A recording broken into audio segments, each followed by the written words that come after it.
divided into two categories.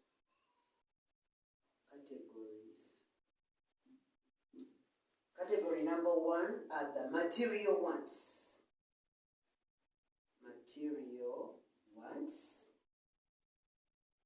These are the ones we can see and touch.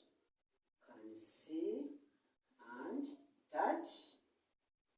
E.g., a phone again.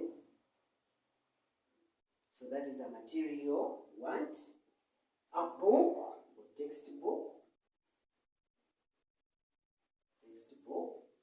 You can see it, you can touch it, but we also have those ones which are immaterial. Immaterial wants. And we have said that wants you may or you may not have them. For example, education. If you are not educated, you are not going to die. But if you can afford, you can be able to get that kind of education. So some of our wants are material, phone, textbook, the clothing, the shoes. Most of us want so many pairs of shoes and that kind of thing. Yet we have the immaterial ones where we have education, we have entertainment,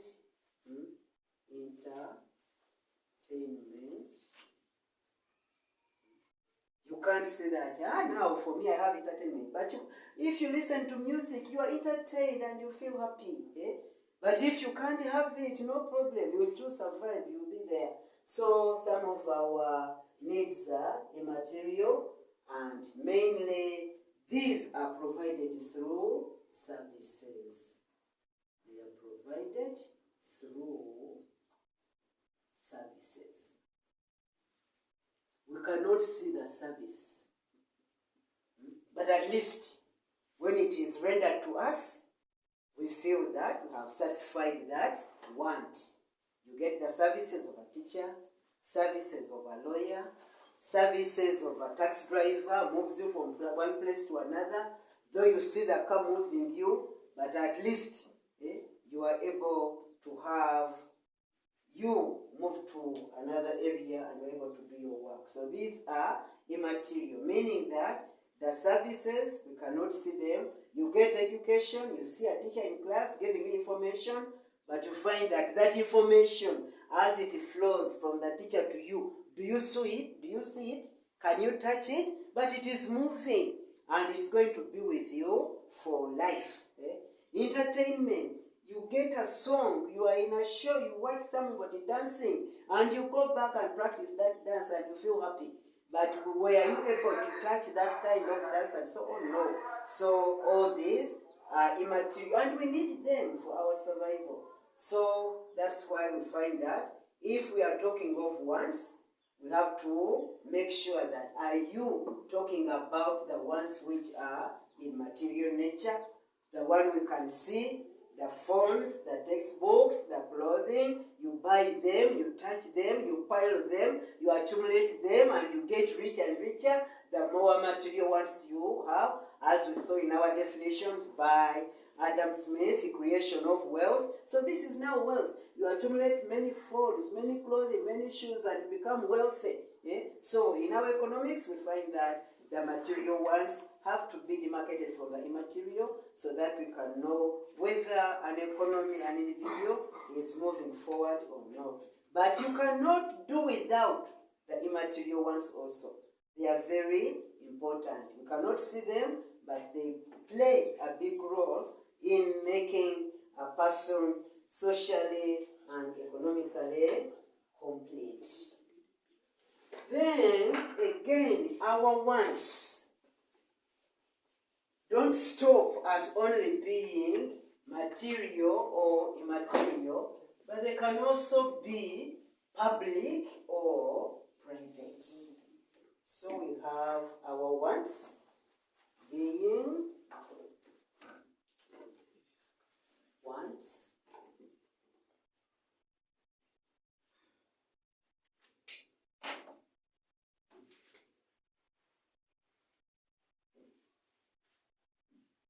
wants. We are still on wants. They can be public or private. Public wants are wants for the whole society, what everybody in a society, in an organization, needs to have, yet private ones are for an individual. So these ones belong to an individual, yet these ones are those of a society. They are social. Society wants or public wants, then private, which are also individual wants. The private wants are the desires of an individual person, and you can put examples. You want a good watch on your hand. You also want television in your bedroom. Sorry. This is to do with the private. So, as an individual, you want a watch, you want a TV, you want a car, you want a bungalow, which is a good house. Good house.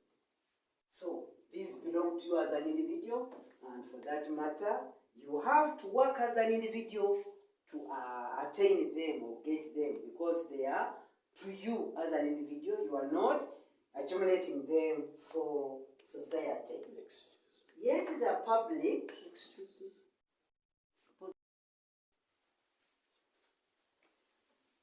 so as I was saying, wants can also be public or they can be private. The public wants are also known as the social wants, and they are for the whole society. For society, yes, yet the private wants are for the individual. For example, private car,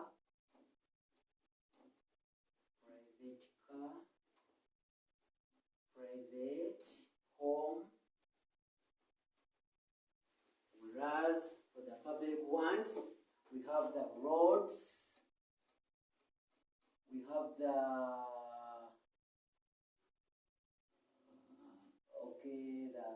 public lights, so we call them these kind of lights over the street lights,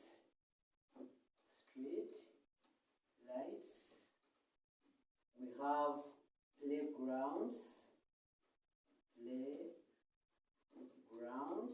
where everybody is free to, and many others. So can mention as many as possible. ETC, these are the private, these are the public. So other than saying that wants are immaterial or material, wants can also be public or private. And we have to know how all these are obtained by the different categories of people. So those which are public are collective desires. So when we talk of public wants are collective desires.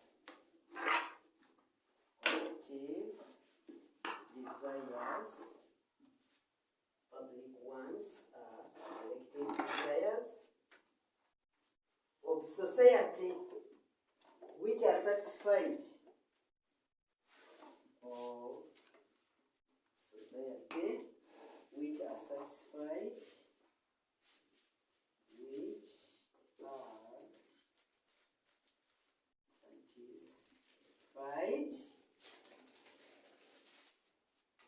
by public goods.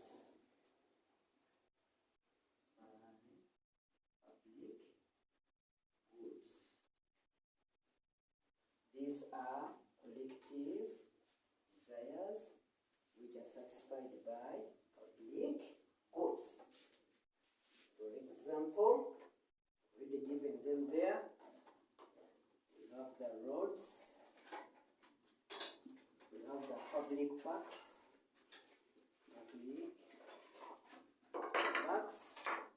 street lights, and many others.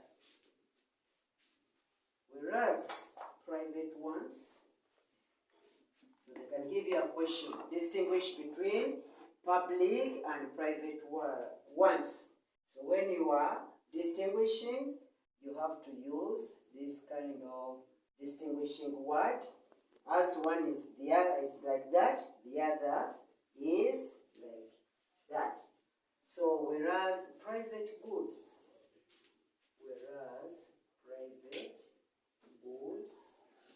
no, we are looking at private ones, not goods.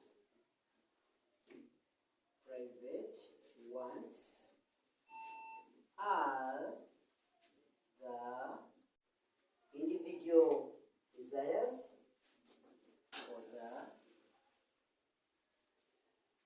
desires of an individual person.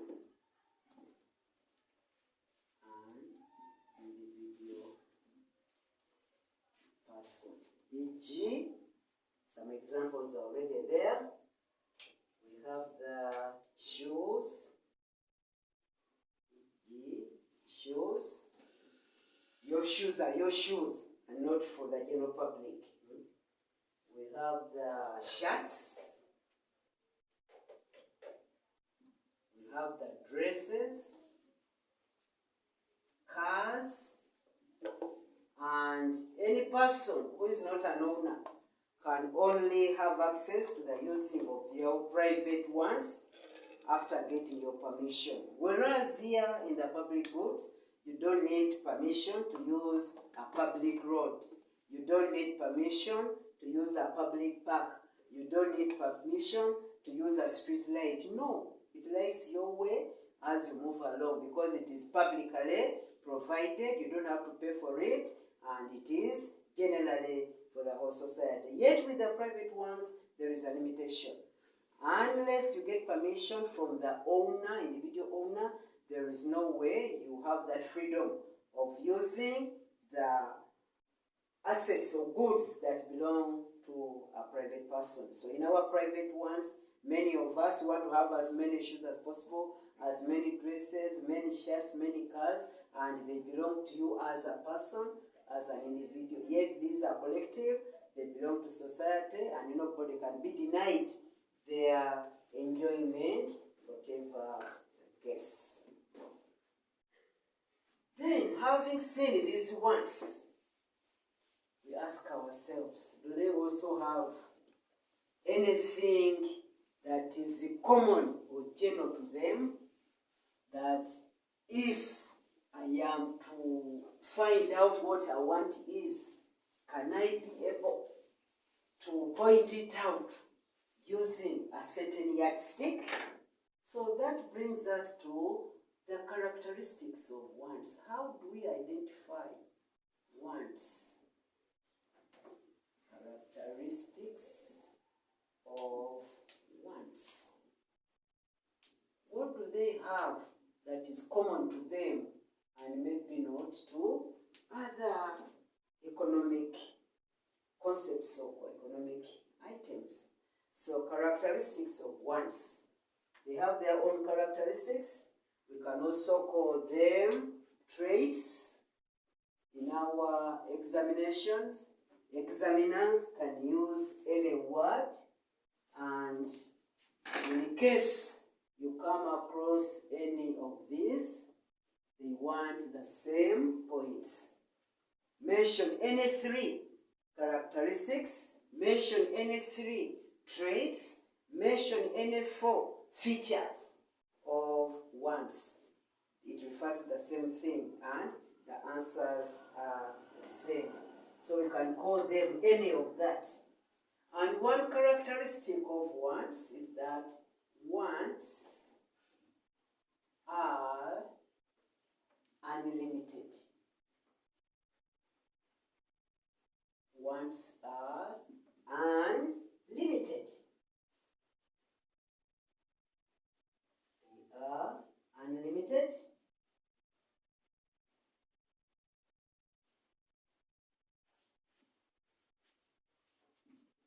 Meaning that they are countless or unending.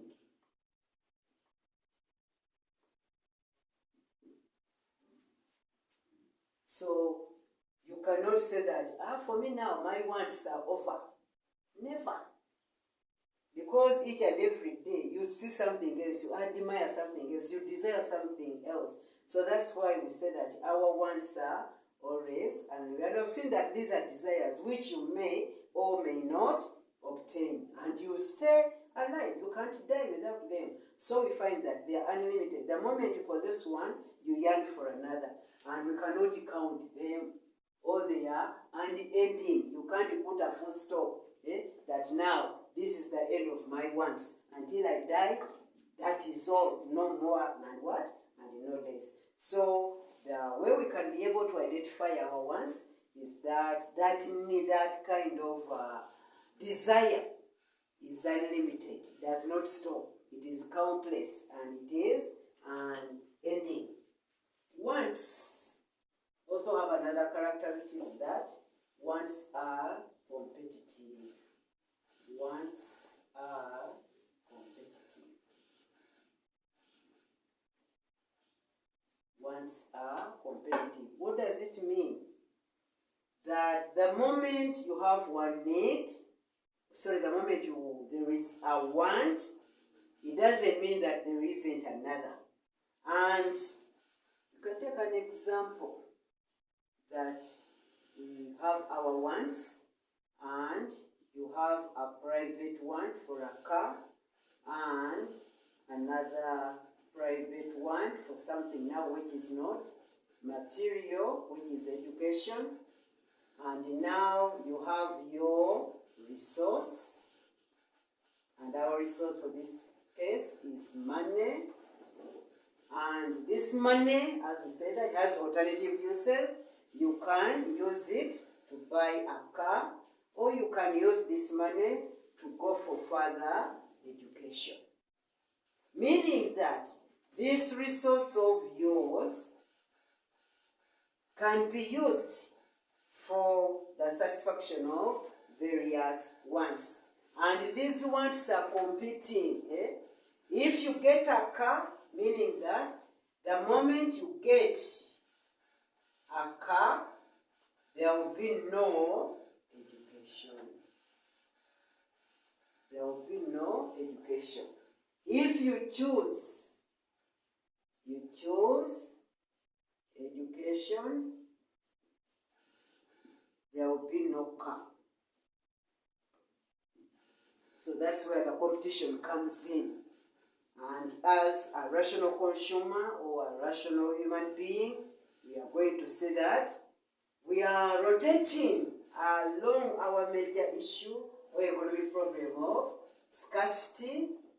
We should not forget it. Everything we are studying in our economics has an element of scarcity, making of a choice, and then later on going into opportunity cost.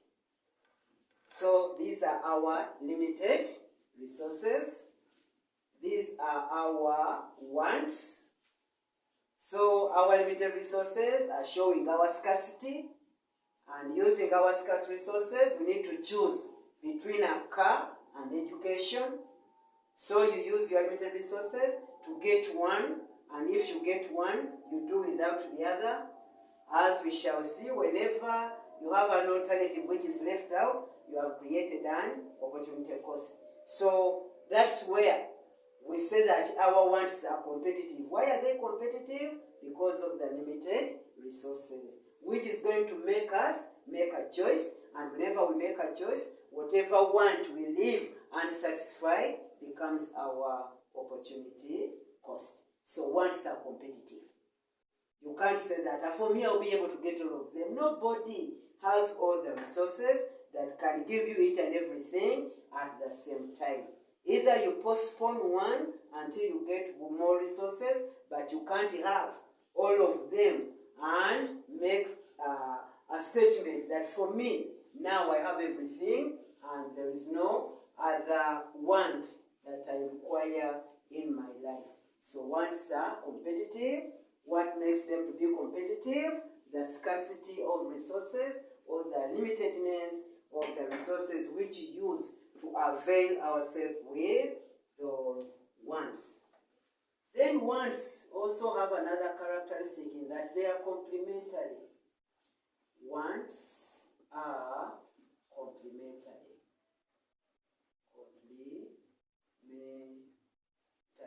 Meaning that they work with others. Work with others to satisfy a need, to satisfy a desire. Wants are complementary. So meaning that one has to work with another so that you are able to satisfy that desire. What example can we take? Someone has woken up in the morning and is looking at the breakfast table. Breakfast table.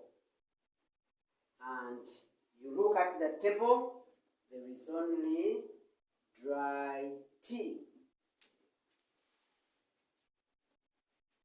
That is also breakfast. Somebody goes at the table, pours the dry tea in a cup, takes it and you go. But you will not be as contented as someone who goes at his dining table, finds there dry tea, and there is also an option of having milk tea. So that option is there. There is bread. There is juice. There are some fruits. And you also find that there is,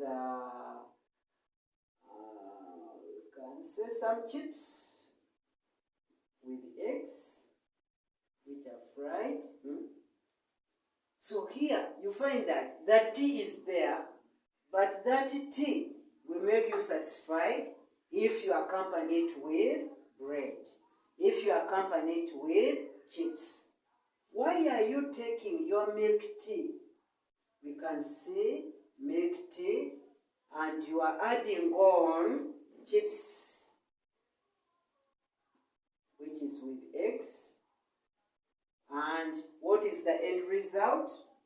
You are satisfying the need for food or the desire for food or the want for food. Your want for food is being fulfilled when you take milk tea with chips and eggs. So milk tea would have been enough on its own, but you have to add on chips and eggs in order to be more satisfied. Because we have been saying that people want to satisfy their needs. It's not just a matter of getting something, but we need to get satisfaction out of whatever decision we make. So this decision of you taking milk tea and having an accompaniment is where we find that our wants complement each other. Our want for food can be satisfied by not having just one item, but you can have more than 2 items brought together in order to satisfy that need. So that's where the complementarity of wants come in. One want is added with another, or it is accompanied with another, and you are able to get the desire fulfilled. So wants have that characteristic in that they complement each other. One may not be enough without the other in order to give you the satisfaction as a consumer, as a user, which you want. Then wants are dynamic. Wants are dynamic. What does it mean? Dynamic is the opposite of static. Keep changing. They keep moving or changing. Take an example of the Stone Age man. Stone Age man. His wants were different. His wants were different from that or from those of current man of the year 2022. So the Stone Age man needed fire to get warm, needed a spear in order to protect himself against the dangerous animals. Even you find that they never had houses, they lived in caves. But can you compare that to the modern man? So now we have the modern man.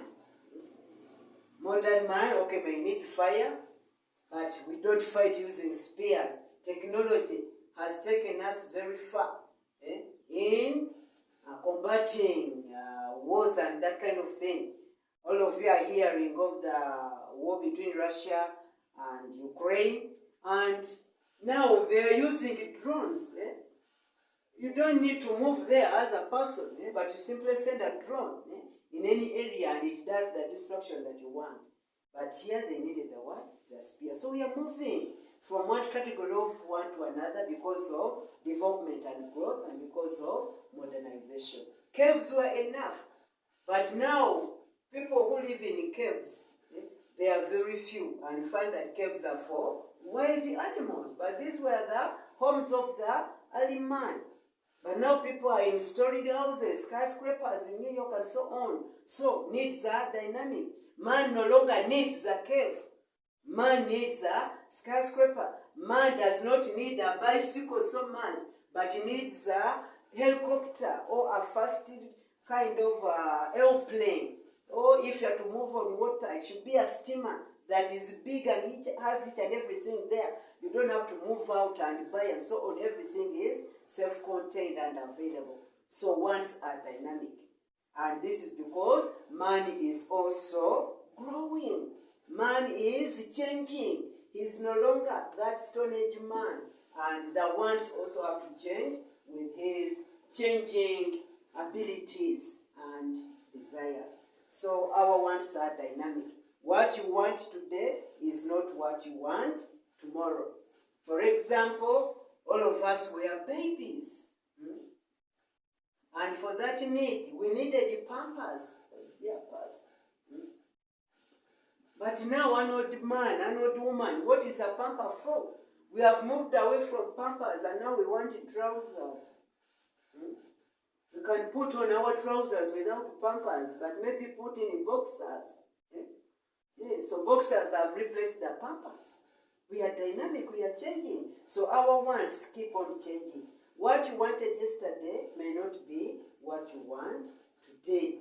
And that is another characteristic of wants. They are never in one place. They are never stationed. They keep on changing as the economy also changes. So we are living in a changing society, developing world. So our wants also keep on changing.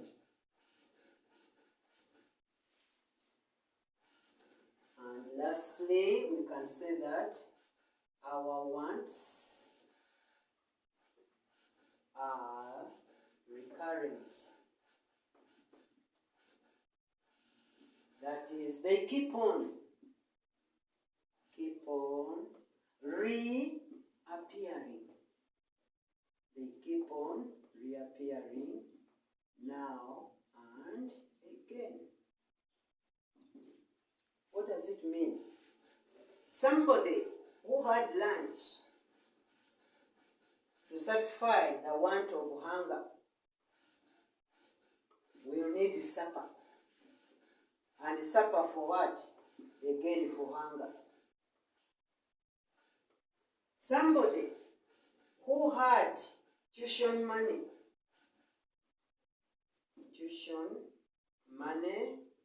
for semester 1, first semester, we require more tuition money for semester 2, for second semester. Meaning that it is the same thing, Wants are recurrent. Hunger was with you in the morning or even at lunch. You satisfied it with a meal, but that hunger is going to come back, and that's why you'll be able to need supper. Hunger once, hunger twice, it may even be there 3 times, depending on your consumption and body kind of metabolism. Some people get hungry much more faster because of the way their bodies operate, whereas others may be contented with one meal. But what we have to understand economically is that our wants recur. They keep on reappearing. They keep on resurfacing.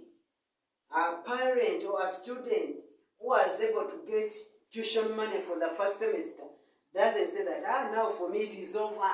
I'll just go and sit in the second semester and study. No way. They will need another amount of money to cater for the second semester. What are you obtaining out of that? You are getting education.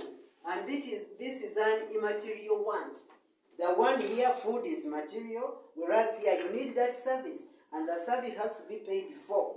And you find that until you are able to complete that education, you'll never be able to stop paying the tuition fee or the tuition money. So wants keep on recurring, they keep on appearing. And what does that teach us? It teaches us that we have to be always working to accumulate more and more resources in order to satisfy those wants which are unlimited, which are changing, which are dynamic, which are recurring, and that kind of thing.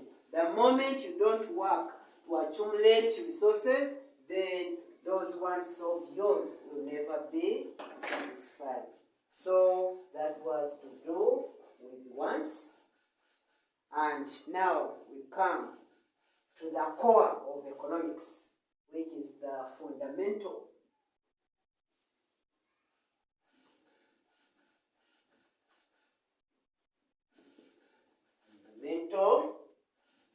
principles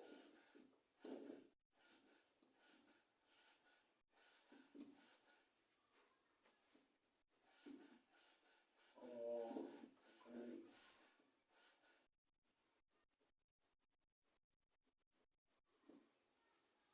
These are not new. We have already identified them, except that now we are going to expand on them.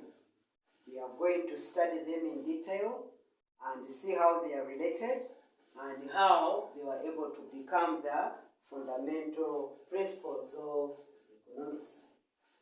These explain the fundamental economic problems of man. These explain the fundamental problems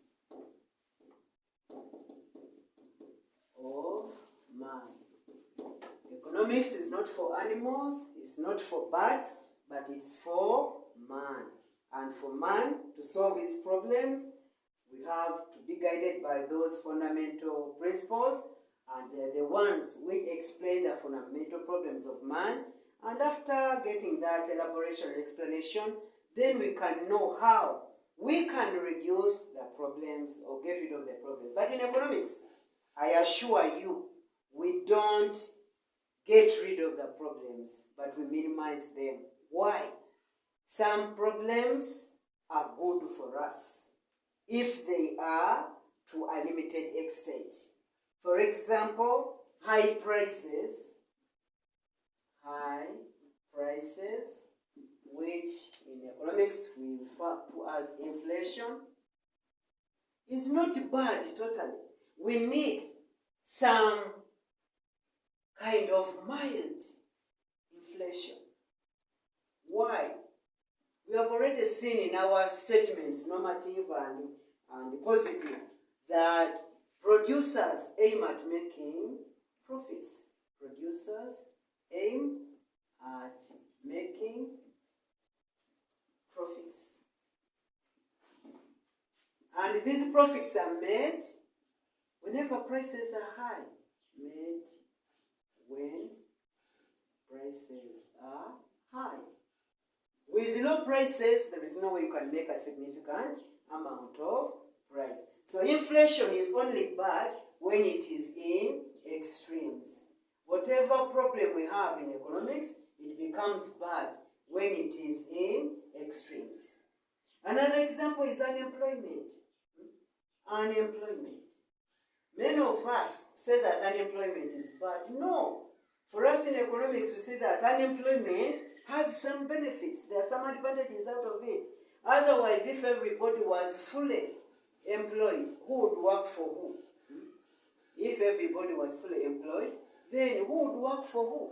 Because everybody would be having an income, everybody would be getting a job, but we need a certain percentage, which should be small, of unemployed people, so that people treasure their jobs. So that people are able to treasure their what? Their jobs. Otherwise, if everybody has a job, nobody will treasure it, because you leave this one, another one is there waiting for you. So in economics, we don't need to solve our problems, but we need to reduce those problems so that we leave them at an extent which is desirable. We need high prices. Why? They stimulate production. The moment you know that the prices of tomatoes are high, it's going to incite as many farmers into the growing of tomatoes to be able to sell them at a higher price and get a profit. But where prices are low, people are going to neglect that area where the prices are low. As we're going to see very soon when we come to price theory, that resources move to where prices are high.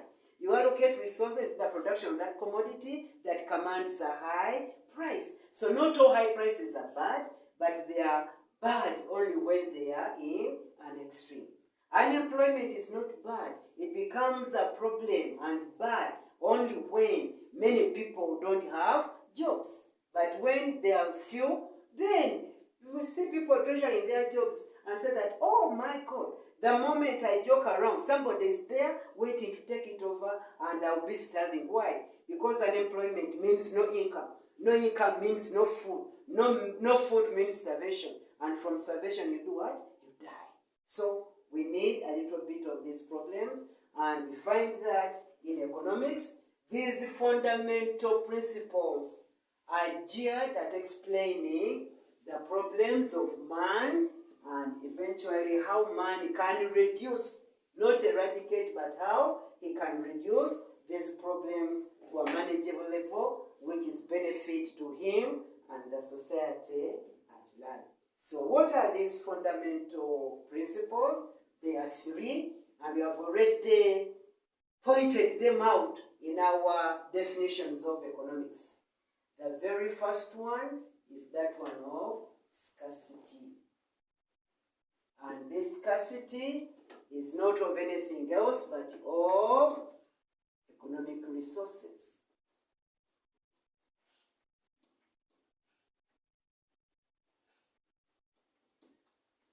Then the second principle, which is very important, is that one of choice. In economics, we are always living in a world of choosing, where we make out options or selections. And as we shall see, the moment you select one, you leave out another. Why? Resources are not enough. And our needs are many. They are unlimited and cannot satisfy all of them. We have seen that. They are even recurring. They are even competitive. So choice is always there because of those characteristics of our wants. And out of choice, we have already noted that have already noted that out of choice, you create an opportunity cost. Opportunity cost, which is the second best alternative. We saw that our resources have many alternatives that they can fulfill. Second best alternative, left out when choice is made. When choice